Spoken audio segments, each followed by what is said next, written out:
Merhaba arkadaşlar, kanalıma hoş geldiniz. Bugün sizlerle bu çilek motif supluları yapacağız. Daha önce çilek runner modelini vermiştim. Herkes sabırsızlıkla bu suplularını bekliyordu. Bugün sizler için onun çekimini bitirdim. Sizler için 3 ayrı ipten yaptım. %100 koton ip, polyester saf makrome ipi ve jüt iple denedim. Üçüyle de farklı durdu. Eminim üçünü de beğeneceksinizdir. 3 iple ölçüleri çok farklı oldu. Koton iple eni 33, boyu da 40 oldu. Makrome ipiyle yaptım. Eni 36 santim, boyu da 46 santim oldu.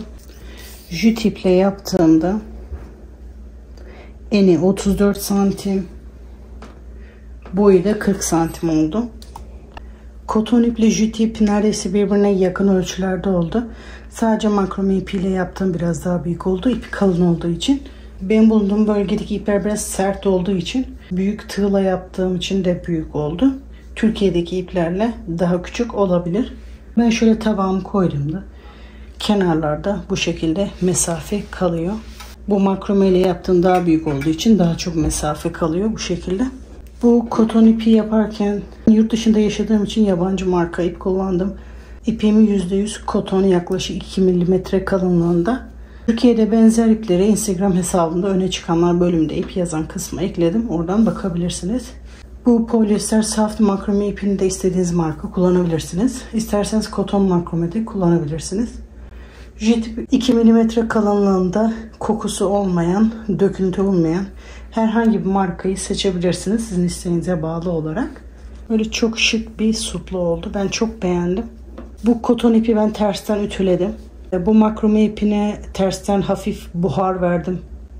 Jüt ipi de tersten üzerine örtü örterek hafif ütüledim onu da. Çilek modeline runner'daki gibi aynı başlanıyor. Runner'da 10 tane ile başlıyorduk. Bu koton supluda 14 tane ile başladım ki daha büyük olsun diye. Bu polyesterdi. 10 tane ile başladım çünkü çok büyük oluyordu. Biraz küçültmek için 10 tane ile başladım. Bunu 14 tane ile başladım. Bu koton supla için yaklaşık 120 metre ip gitti. Bu makrame supla için de yaklaşık 140 metre ip gitti. Bu biraz daha büyük olduğu için. Jüt ip de yaklaşık koton kadar. O da ip yedi.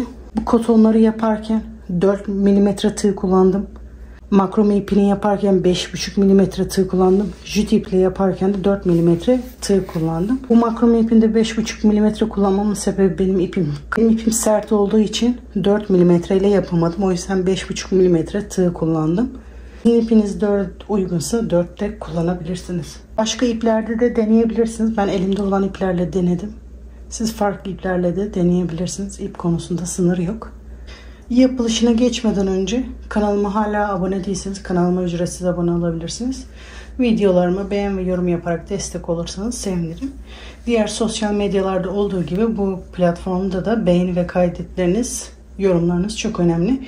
Keşfete düşmemiz için sizin beğeni ve yorumlarınıza ihtiyacımız var. Şimdiden yapan herkese teşekkür ederim. Modelin yapılışına geçebiliriz. 5 zincirle başlıyorum.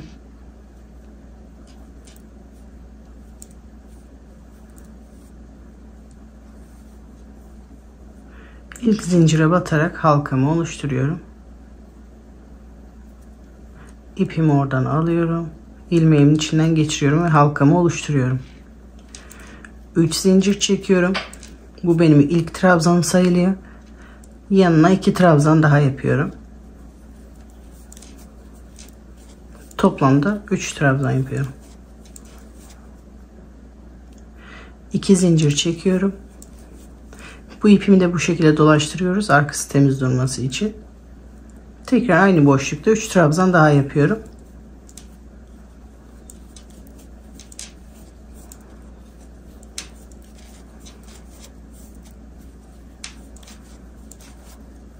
Şimdi bu tek tarafın şeridi.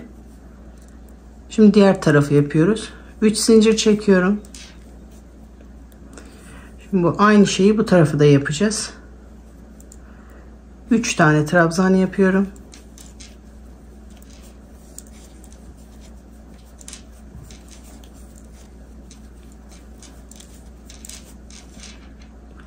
Arada 2 zincir çekiyorum. Tekrar 3 trabzan yapıyorum.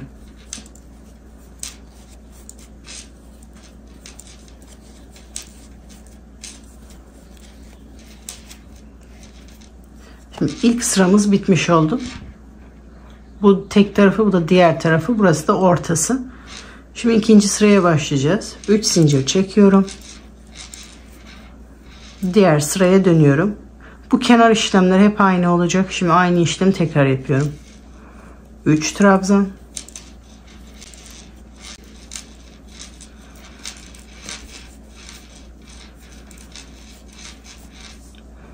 Arada 2 zincir. Tekrar 3 trabzan yapıyorum içinde.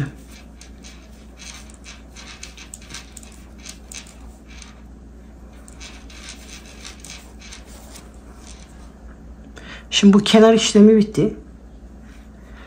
Şimdi ikinci şeride başlamak için bu ortada yapacağım. 2 zincir. Şimdi bu ortadaki boşlukta 3 trabzan, 2 zincir, 3 trabzan yapacağım.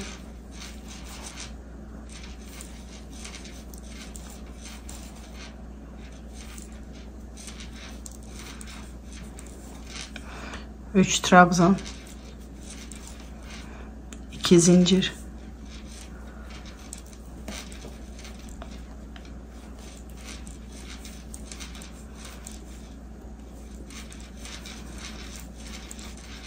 ve 3 trabzan. Şimdi bu ortadaki işlem de bitti. Şimdi diğer kenar işlemini yapacağız. 2 zincir çekerek sıradaki boşluğa geçiyorum.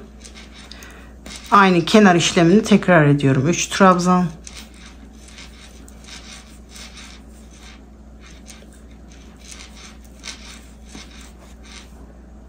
2 zincir, tekrar 3 trabzan yapıyorum.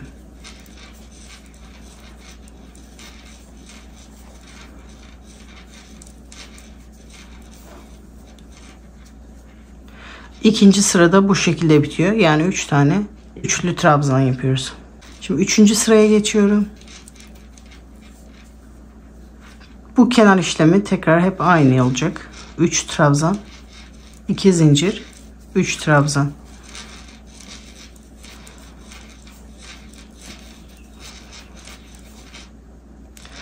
İki zincir. Aynı boşlukta 3 trabzan.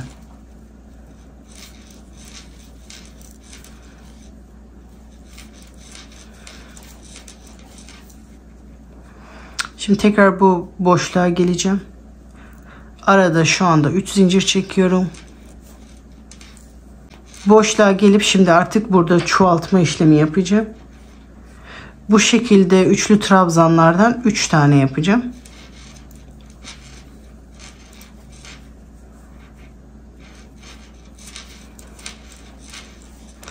İki, 3. 2 zincir çekiyorum. Tekrar 3 trabzan yapıyorum.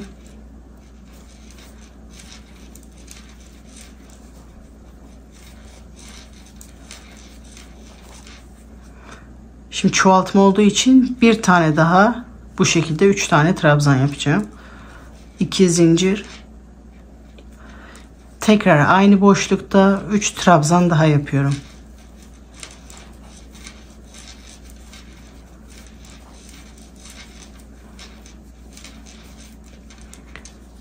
Boşlukta 3 tane üçlü trabzan yaptım. 2 tane de 2 zincir yaptım. Şimdi tekrar 3 zincir çekip kenar işlemini yapıyorum.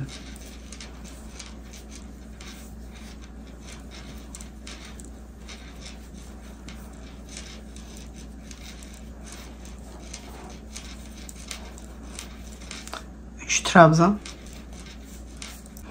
2 zincir,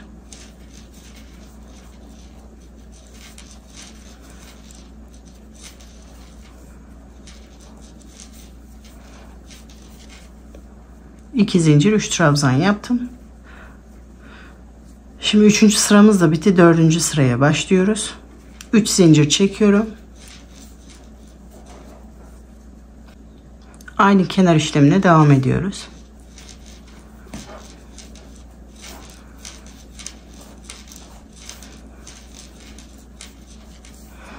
3 trabzan,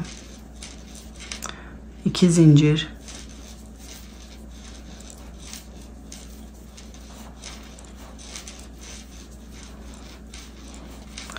3 trabzan. Şimdi normal bu kenar zincir sayısına geçeceğim. Bundan sonra bu aradaki zincir sayısı hep aynı olacak.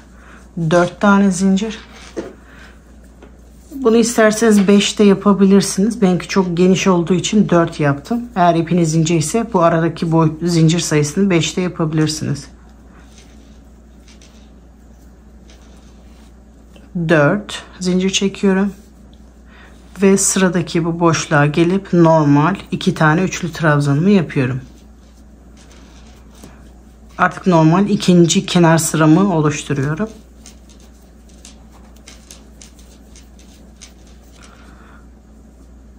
Üç trabzan, 2 zincir,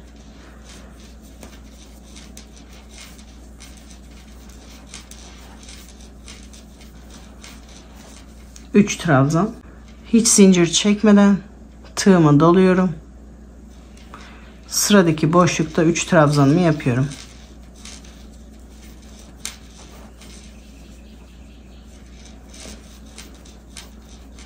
Üç trabzan, 2 zincir, aynı boşlukta 3 trabzan.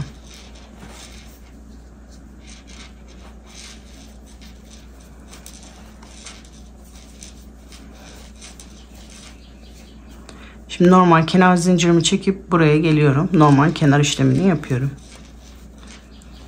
4 zincir, 3 trabzan yapıyorum.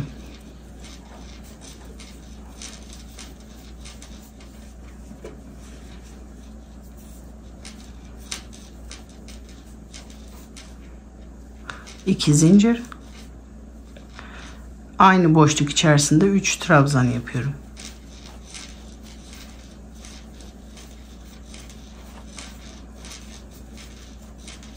Bu sıramız da bitti. Yeni sıraya başlıyoruz. 3 zincir çekiyorum. Normal kenar işlemini yapıyorum.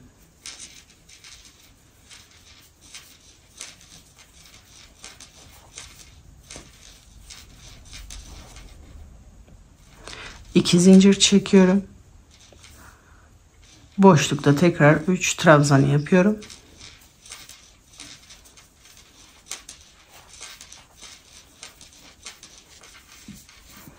Şimdi boşluktaki kenar zincir sayımız aynı, devam ediyoruz. 4 zincir.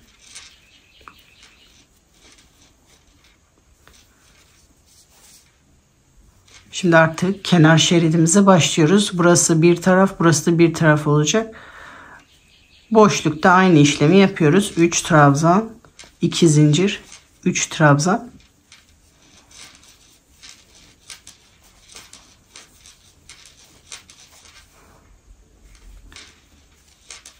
2 zincir, aynı boşlukta 3 trabzan yapıyorum.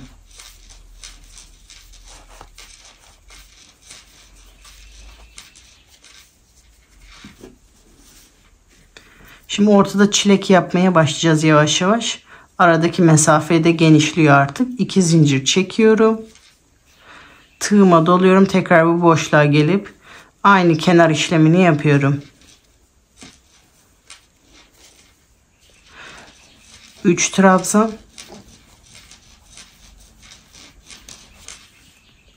2 zincir, aynı boşlukta 3 trabzan yapıyorum.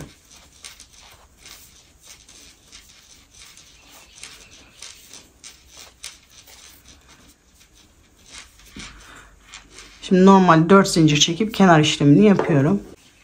4 zincir çekiyorum. Tığımı doluyorum. Normal kenar işlemini yapıyorum.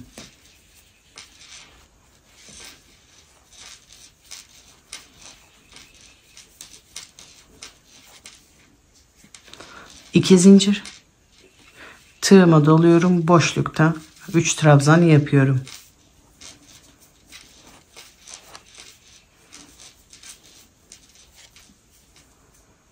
Bu sıramız da bitiyor. Tekrar 3 zincir çekip sırama başlıyorum.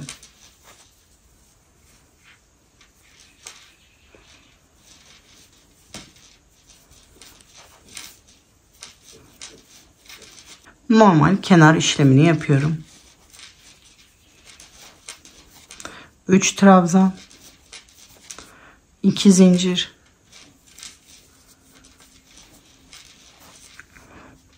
3 trabzan yapıyorum.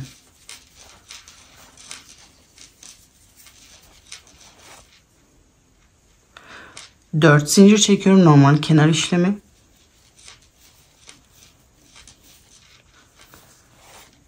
Sıradaki kenar işlemini yapıyorum.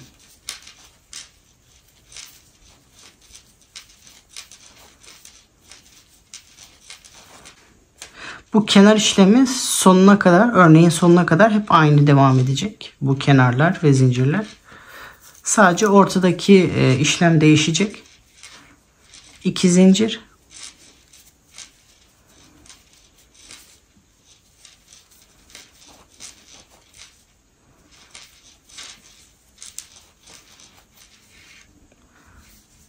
3 trabzan, 2 zincir, 3 trabzanımı yaptım. Şimdi bu artık çilek modeline başlıyoruz yavaş yavaş. 2 zincir. Bu boşlukta 1 trabzan. 2 zincir. Tekrar aynı boşlukta 1 trabzan yapıyorum. Çileğimize başlamış oluyoruz bu şekilde. 2 zincir. Sıradaki boşlukta kenar işlemini yapıyoruz.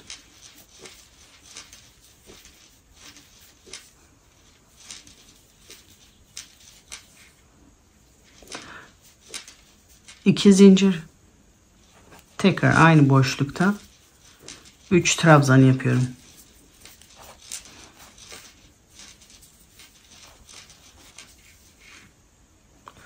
Beş zincir. Tığıma doluyorum. Sıradaki boşlukta kenar işlemini yapıyorum.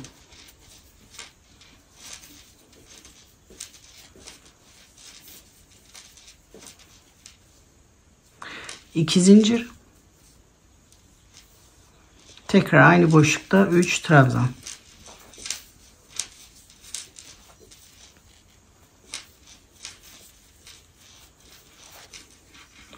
Bu sıramızda bitmiş oluyor.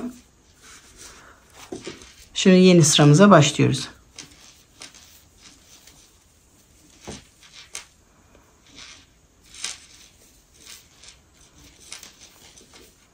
Üç trabzan.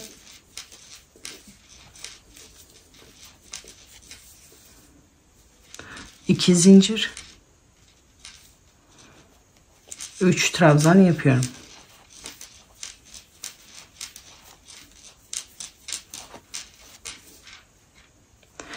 Dört zincir.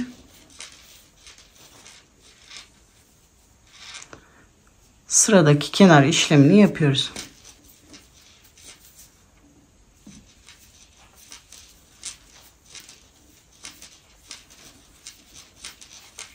Üç trabzan.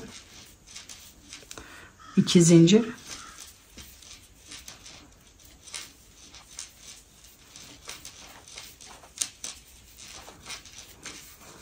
Üç trabzan yapıyoruz. Şimdi 3 zincir çekip bu ortaya geliyorum tekrar. 3 zincir, tığımı doluyorum. Bu boşluğa geliyorum. Bir trabzan yapıyorum. 5 zincir çekiyorum. Tığımı doluyorum. Tekrar aynı boşlukta bir trabzan daha yapıyorum. 3 zincir çekiyorum. Sıradaki kenar işlemini yapıyorum. 3 trabzan.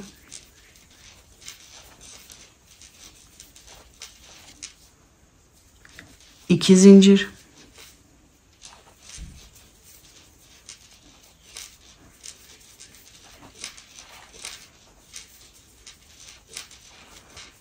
3 trabzan yapıyorum. Normal kenar işlemini yapıyorum. 4 zincir.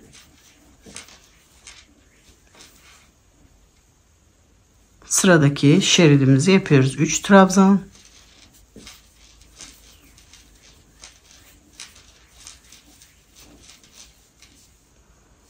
2 zincir, 3 trabzan yapıyorum.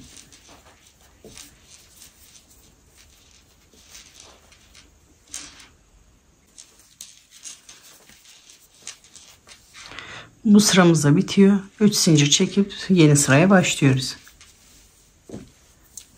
Tekrar kenar işlemlerini aynı şekilde yapıyoruz.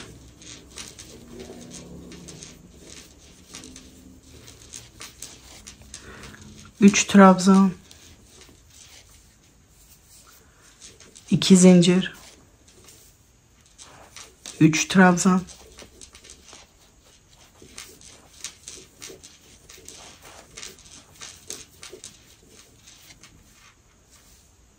arada 4 zincir çekiyorum. Normal kenar işlemini yapıyorum.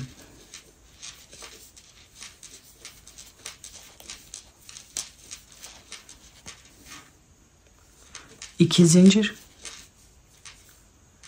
3 trabzan,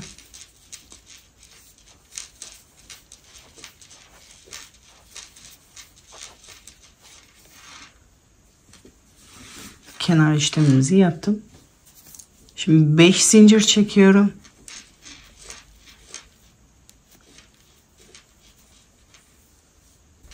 Beş zincir çektim. Şimdi bu trabzanın tepesine gelip bir trabzan yapıyorum. Bu benim ilk trabzanım. Toplamda 14 tane trabzan yapacağım. 14.'yü de bu trabzanın tepesine yapacağım. 2 3 4 5 6 7 8 9 10 11 12 13 ve 14.'yü bu trabzanın tepesine yapıyorum.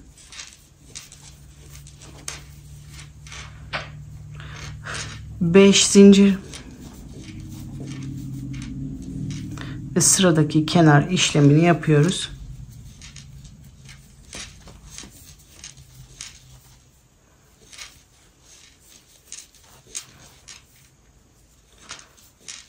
İki zincir,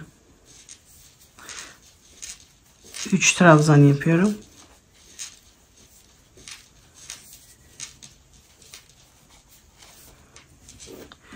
Şimdi bu kenar işlemleri hep aynı şekilde devam edecek.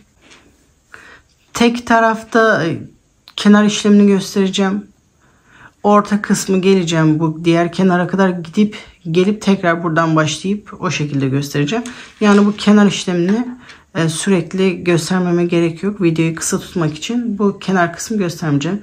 Şimdi sıramı gidip geliyorum. Buraya gelince tekrar orayı göstereceğim. Sıramı gittim geldim. Şimdi 5 zincir çekiyorum.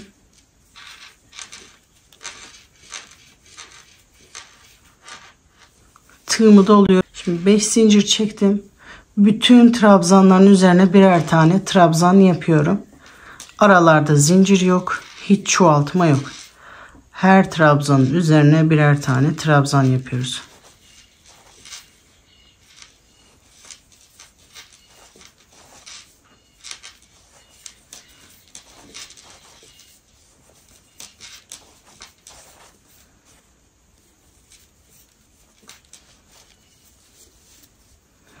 Hepsinin üzerine birer tane trabzan yapıyoruz. Bu şekilde buraya kadar hepsinin üzerine birer tane yapıyoruz. Hepsinin üzerine birer tane trabzan yaptım. Normal 5 zincir çekip sırama gidiyorum. Dönüyorum. Ondan sonra üst sırayı gösteriyorum. Şimdi sıramı gittim geldim. 5 zincir çekip trabzanın üzerine bir trabzan yapıyorum.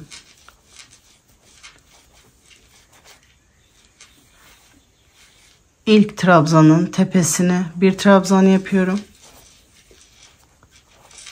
Şimdi bu sırada bütün trabzanların üzerine bir trabzan yapacağız ve arada bir zincir çekeceğiz. Bir zincir çekiyorum. Her trabzan tepesine bir kez batıyoruz. Çoğaltma, eksilme yok. Bir trabzan, bir zincir. Bir trabzan, bir zincir. Bu şekilde bütün trabzanların tepesine yapalım. Hepsinin üzerine bir trabzan, bir zincir yaptım. 5 zincir çekiyorum. Normal kenar işlemini yapıyorum.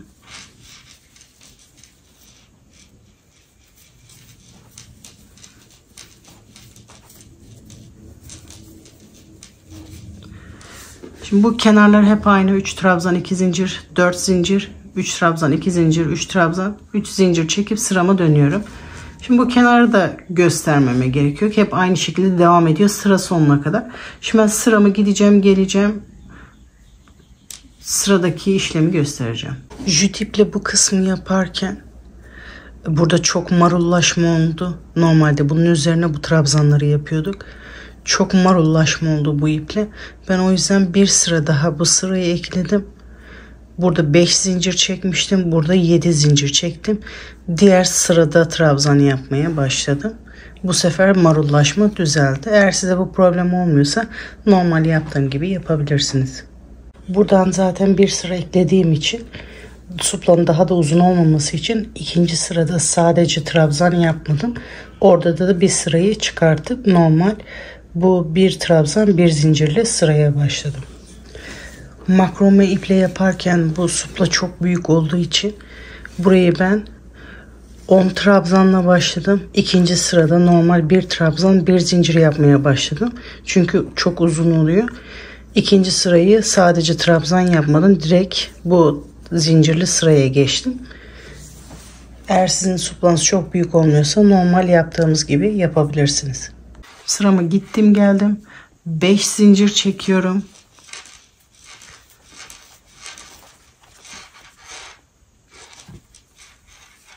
Bu iki trabzan arasındaki zincirin oraya bir sık iğne yapıyorum.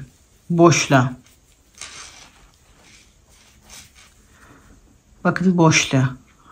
Bir zincirin üzerine bir sık iğne yapıyorum. Trabzanların üzerine batmayacağız. Bu sırada hep bu boşluklara batacağız. 3 zincir. Sıradaki boşluğa bir sık iğne. 3 zincir. Sıradaki boşluğa bir sık iğne. 3 zincir. Sıradaki boşluğa bir sık iğne. Bu şekilde sıra sonuna kadar bütün boşluklara batıyoruz. Şimdi son boşluğa da batıyorum. Son sık iğnemi yapıyorum. Bakın bütün boşlukların içine battım. Normalde aşağıda 14 trabzan vardı. Şu anda aralara battığımız için 12 tane bu zincirlerden var. Şimdi kenar işlemini yapıp geliyorum, sıradaki işleme geçiyoruz. Şimdi sıramı gittim geldim. 5 zincir çekiyorum. Şimdi artık bu sıralarda hep bu zincirlerin ortasına batacağız ve hep kenarlardan azalacak. Bu sayılar gittikçe azalacak. Şimdi ilk zincir boşluğumun içine batıyorum. Yani 3 zincir çektiğim yerlerin içine bir sık iğne yapıyorum. 3 zincir çekiyorum. Sıradaki boşluğun içinde bir sık iğne yapıyorum. 3 zincir çekiyorum. Sıradaki boşluğun içinde bir sık iğne yapıyorum. 3 zincir çekiyorum. Sıradaki boşluğun içinde bir sık iğne yapıyorum. Sıra sonuna kadar bu şekilde bütün boşlukların içine batıyoruz. 3 zincir çekip sıra sonuna kadar bu şekilde yapalım. Şimdi sıra sonuna kadar yaptım. Bundan sonra tekrar kenar işlemine aynı 5 zincir çekip sıramı gidip döneceğim. Şimdi aşağıda 12 tane bu zincirlerden vardı. Şimdi 11 tane var. Gittikçe birer tane azalacak ve çilek modeli oluşmaya başlayacak. Şimdi sıramı gidiyorum, geliyorum. Şimdi sıramı gittim, geldim. 5 zincir çekiyorum. Bu ilk boşluğun içine bir sık iğne yapıyorum. 3 zincir. Sıradaki boşluğun içine bir sık iğne yapıyorum. 3 zincir. Sıradaki boşluğun içine bir sık iğne yapıyorum. Bundan sonrasını aynı şekilde ilerliyoruz. Kenarlar aynı. Bu zincirlerin ortasına batarak sıralarımızı tamamlayacağız. Çileğimiz oluşmuş olacak. Her sırada bir zincir azalmış olacak. Böyle modelde de göstereyim size. Bakın kenarları hep aynı. Bu kenar zincirleri hep aynı. Sadece bu zincirlerin içine batarak yapacağız. Her sırada kendisi otomatik bir tane azalmış oluyor. Ortalara batıldığı zaman. Şimdi biz bu sıradayız. Buradan buraya kadar hepsi aynı. Son bir tane zincir kalana kadar bu şekilde devam edeceğim. Beraber oraya kadar yapalım. Bu sırada tekrar anlatmaya devam edelim. Tek zincir olana kadar geldim. Sıramı gittim, geldim. Şimdi buraya batacağım. 5 zincir çekiyorum.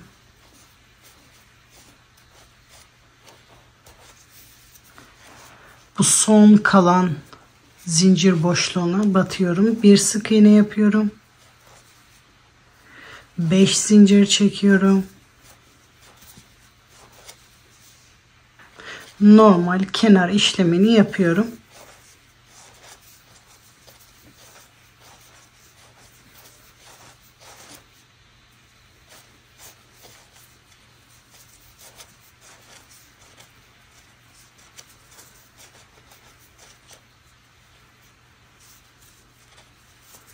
Üç trabzan, 2 zincir. Şimdi sıramı tekrar gidiyorum. Geliyorum buraya kadar. Sonra birleştiriyoruz. Sıramı gittim geldim. Hiç zincir çekmeden tığıma doluyorum. Artık buraya batmıyoruz. Buradaki işlem bitti. Buraya geliyorum. Normal kenar işlemini yapıyorum.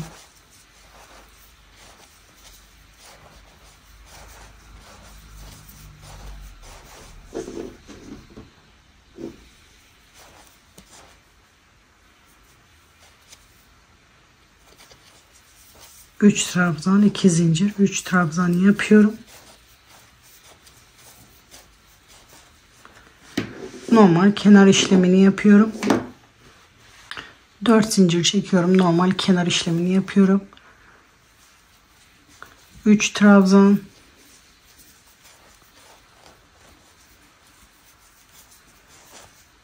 2 zincir, 3 trabzan yapıyorum.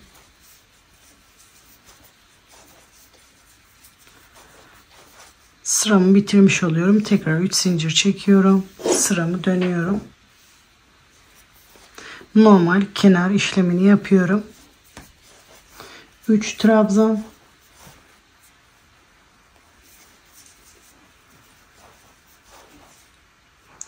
2 zincir, 3 trabzan yapıyoruz.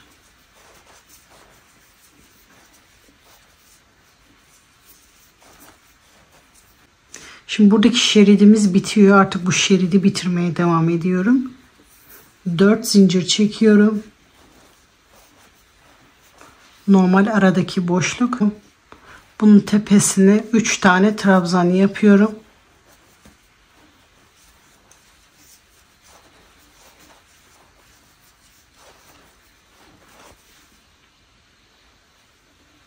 Hiç zincir çekmeden bunun tepesine gelip 3 trabzan yapıyorum.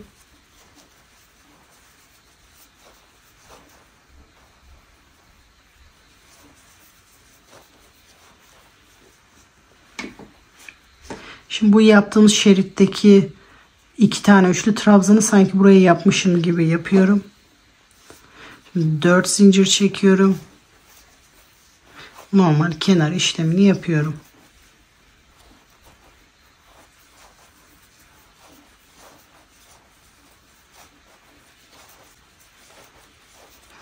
İki zincir, 3 trabzan, 3 zincir çekiyorum. Sıramı dönüyorum. Kenar işlemine devam ediyorum. 3 trabzan, 2 zincir, 3 trabzan yapıyorum.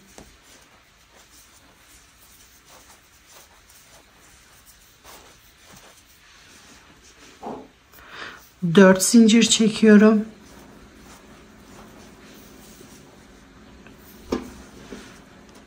Bu trabzanların tam ortasına bir sık iğne yapıyorum.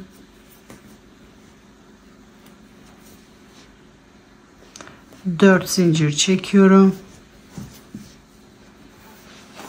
Normal bu kenar şeridimi yapıyorum.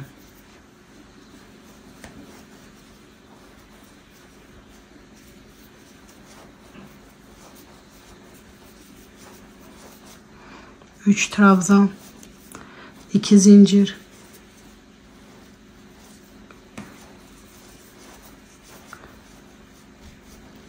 3 trabzan, 3 zincir yapıyorum, sıramı dönüyorum. Normal kenar işlemini yapıyorum.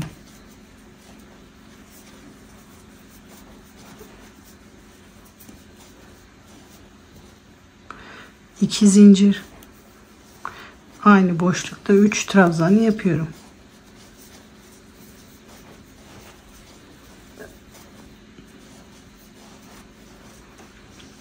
Şimdi 4 zincir çekeceğim. Aynı işlemi tekrar yapacağım. Bu sık iğnenin tepesine bir sık iğne yapacağım. Bu şekilde bir sefer daha devam edeceğim. Çünkü bunlar birbirine yetişmedi. Bu yetişene kadar devam edeceğim.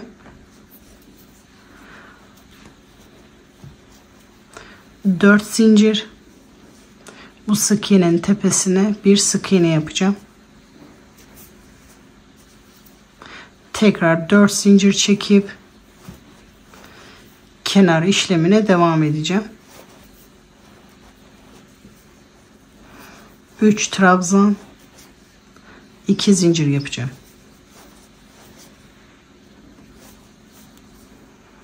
Aynı boşlukta 3 trabzan yapıyoruz.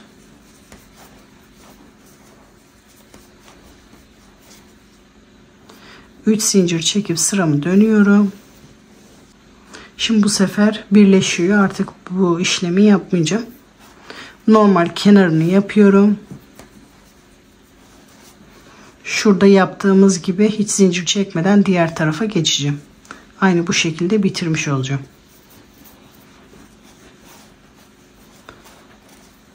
Üç trabzan, 2 zincir, 3 trabzan,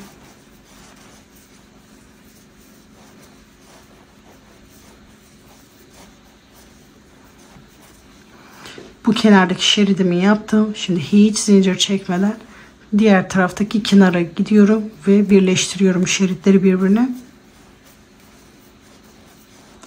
3 trabzan,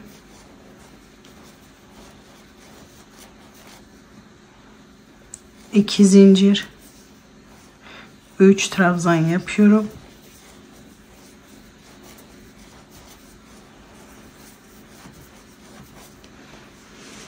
Şeritlerim bitmiş oluyor.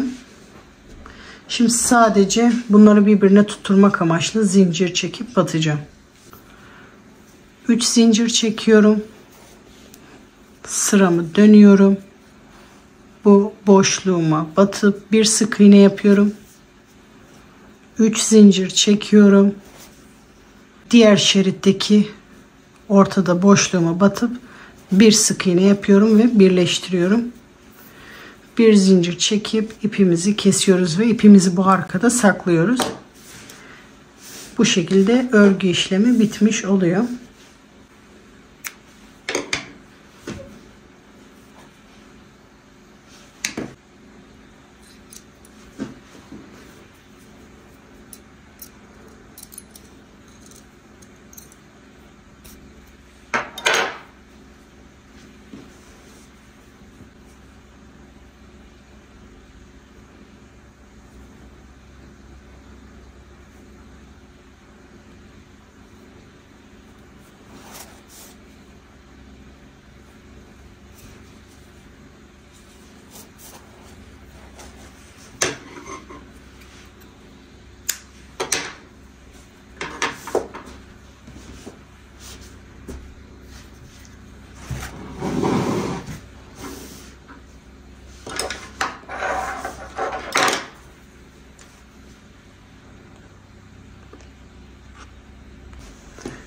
Suplanın yapılışı bu kadar.